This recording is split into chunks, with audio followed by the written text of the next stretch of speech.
Anyone who claims that he has a way that will lead you towards enlightenment and self-realization in a process, in a method, some kind of guidance, is in the best scenario just someone who is full of good intentions, and in the worst scenario he's someone who wants to take advantage of you, because the truth is that anyone who is this thing, this state, who is enlightened, will never try to deliberately offer a structure or a method, or will bind someone to him and offer him the way to enlightenment.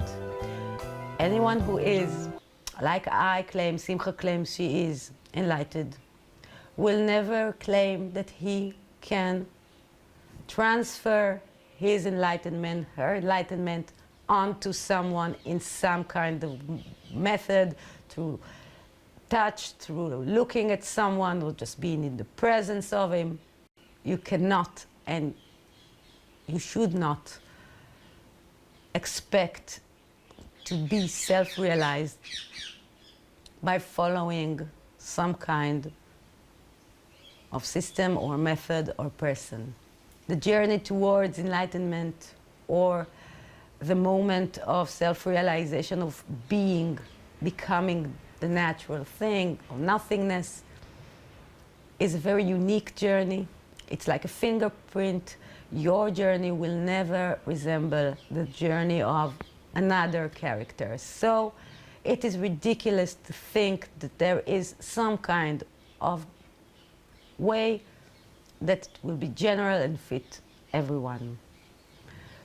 Offering a way is just the opposite of the natural state, which is self-realization and self-inquiry.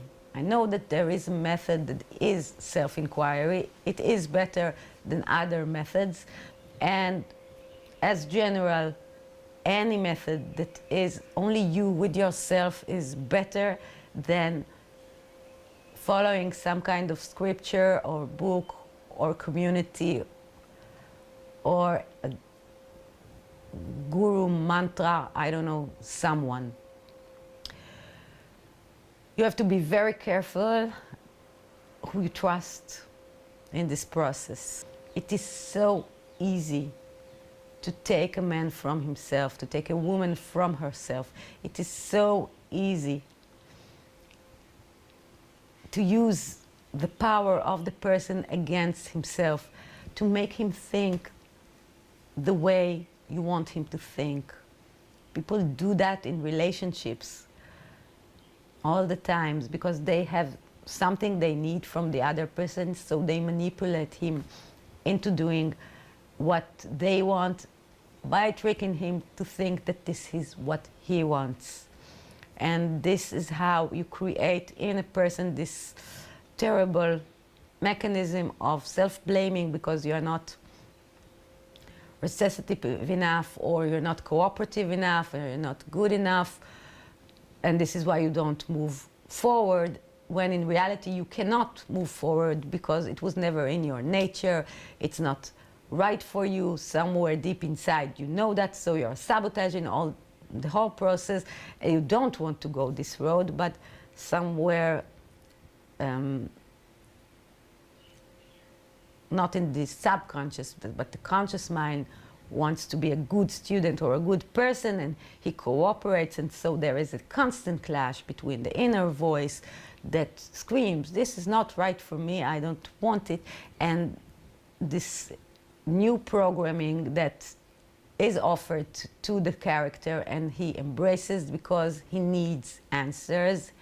And people usually turn into these kind of methods and persons when they need help the most, or they feel lost, or they simply cannot believe that they are strong enough or good enough or smart enough to do that themselves.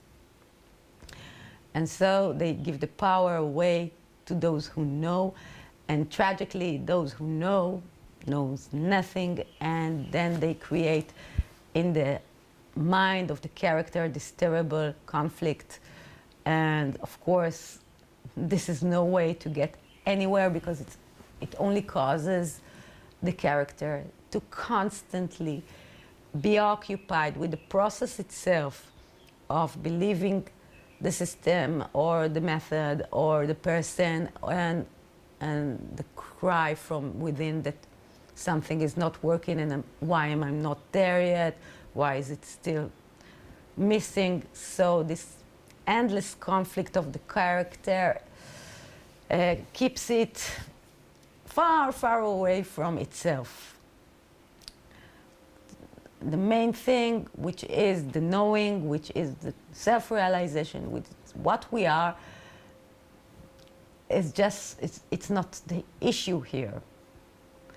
It seems to be the issue because the method of the person offers this thing, but it is not. The issue here is what the character thinks about it and how it implements it, and how much progress has it made towards this thing. So it becomes the thing itself, not the natural state of nothingness, what you are right now. So this is why an enlightened being, if he truly is enlightened, will never claim that he can do something for you or help you in any other way, which is the physical way inside this room, in a practical kind of way. This, he can help you.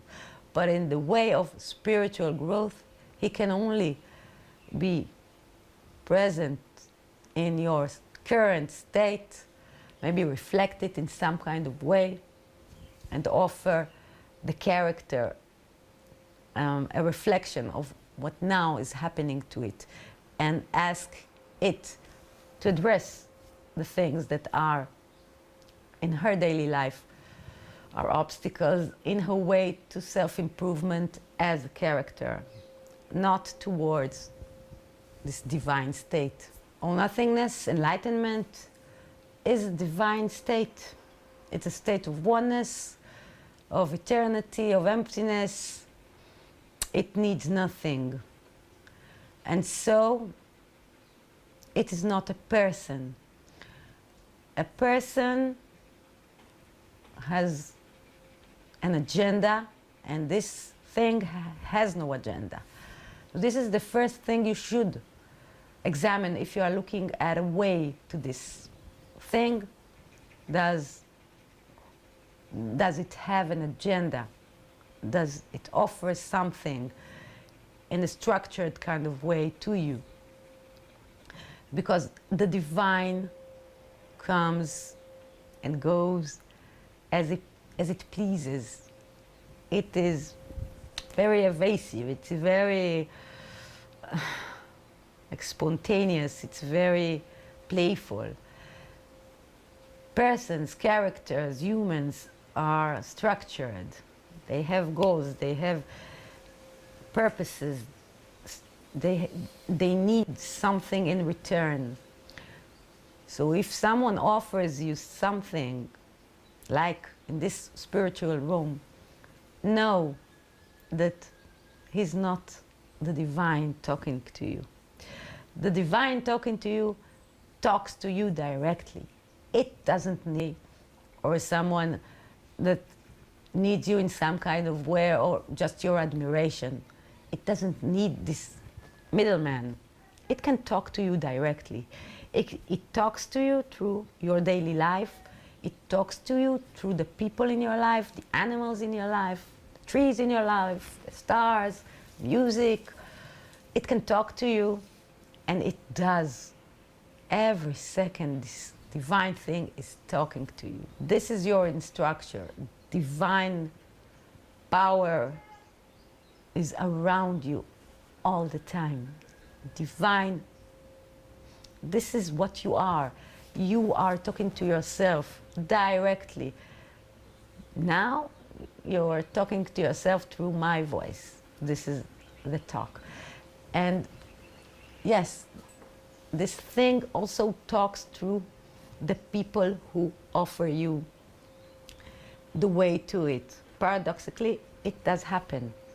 And you can look and see for yourself the amount of directness in the approach, because it's like in a children's game. If someone offers you such a primitive, pathetic way to enlightenment through something, through meditation, meditating very hard, or saying verses, or staring at a wall, or going somewhere, or reciting something, or joining something, or just constantly asking the same question.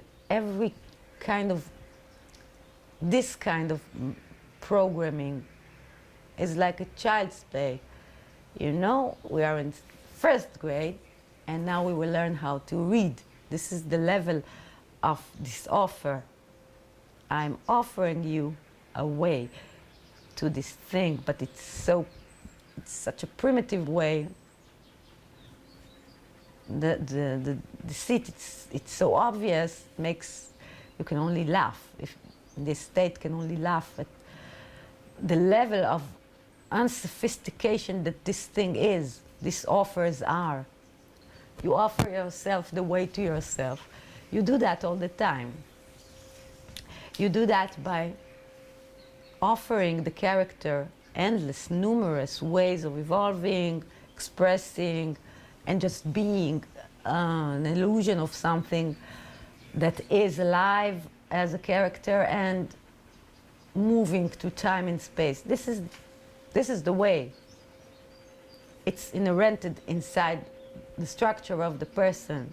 The way to itself is the journey of the character. It is. This is it. This is the way. The character's life, the character's story. Why else would there be a story? So to think that here in the character story there will be a side story, which is how the character learned the way to itself, it's ridiculous, because life itself is the way to itself, to self-realization. What am I? I am the life I am living. What is this life I am living? How do I express them? What's the nature of them? When you fully express them, when you take all the opportunities, when you open your heart, when you act compassionately, when you live your life in a way that respects this divinity, the boundary just explodes, like it did for Simcha, because he acted in the most moral and respectful way to her surroundings. Sadly and tragically, people can do terrible things to themselves and to others in this pursuit after the divine truth and love. In the name of love, people do horrible things.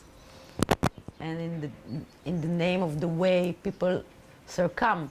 They surrender to false gods. And then they are lost. So it may seem scary when I offer nothing for you, no way, and shake away the ways you do know, and don't trust them, because they haven't led you yet to the place you want to get, and it created this endless conflict inside you. Why aren't you good enough for this method? Why can't you succeed? Because it's a great method. You should have done it already. But it's not. Your inner voice doesn't allow you to get there because it's the wrong way.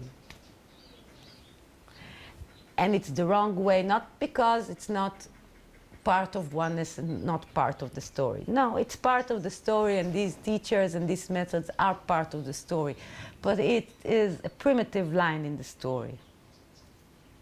And if you cooperate with this line in the story, you limit yourself into a very narrow place.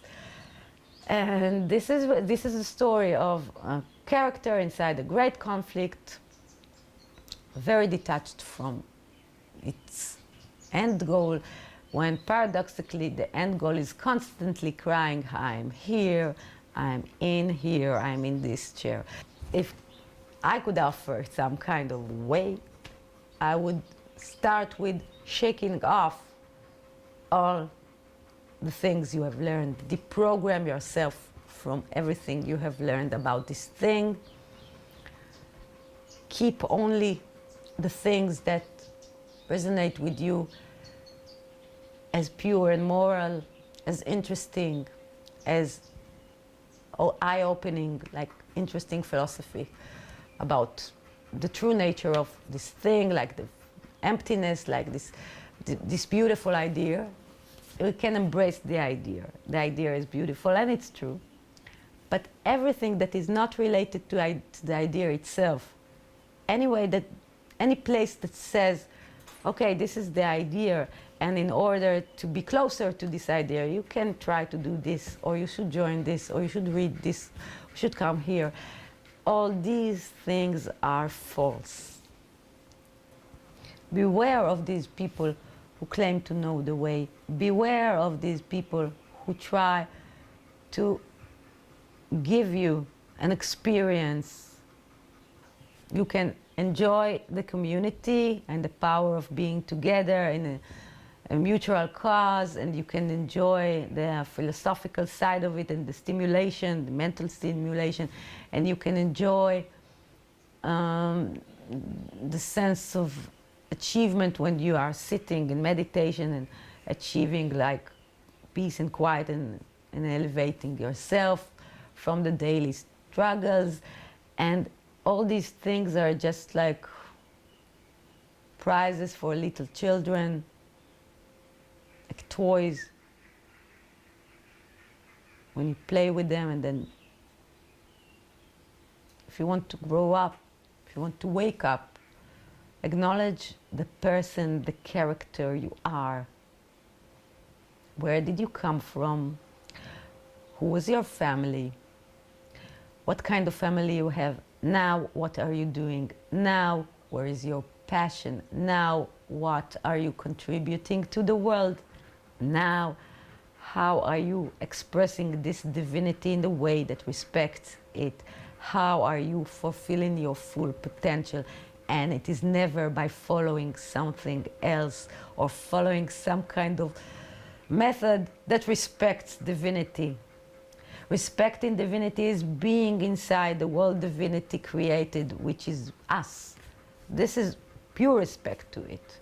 Paying attention to the details of creation and honoring them and acting through them and nurturing them. This is true worshipping of this thing of God or nothingness. Respecting what is in front of you, the people around you, fighting for freedom, justice, for the innocent, for the ones who cannot protect themselves. Being a good person, respecting the story, the illusion, not running away from it to yourself in an egotistical kind of way that justifies it by loving so much this divinity. Do you love this divinity so much? So why are you running away from it? It is all around you. This is it. This is divinity. Where are you? Sorry. It seems a bit strict what I'm saying, because it's all a game anyway and we are playing, but sometimes terrible things are being done in the name of this divinity and God and all nothingness, and there's slavery of souls, of minds. People lose themselves and never come back, and it's so sad. Why? Why? Stay connected. 2 legs on the ground. You see where you are. You are who you are. You act strong in who you are. You respect who you are. Acting in the tools you have. Not running away to some kind of worshipping, and so accepting that there is no way, this is the way, and being someone who respects itself, respects its divinity, is acknowledging that you know nothing. Try to deprogram yourself from every belief you have that is related to some kind of indoctrination or structure or methods, and find for yourself your own fingerprint your own way. This is the only way you can offer. And I know you're just left alone, and this is the best thing I can do for you. Just leave you be, leave you to do the work yourself. This is your life, your journey, your responsibility. You want to be self-realized or enlightened? Not a problem. Do it. You know how.